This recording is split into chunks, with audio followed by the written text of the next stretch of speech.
Welcome to SS news. నేను మీ శిరీష. ఇవాల్టి ముఖ్యాంశాలు. Headline sponsored by GNR golden diamonds, YSR junction, Narasannapeta.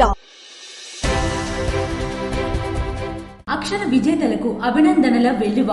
5 మండలాల విద్యార్థులను సత్కరించిన ఎమ్మెల్యే బామిడి గోవిందరావు.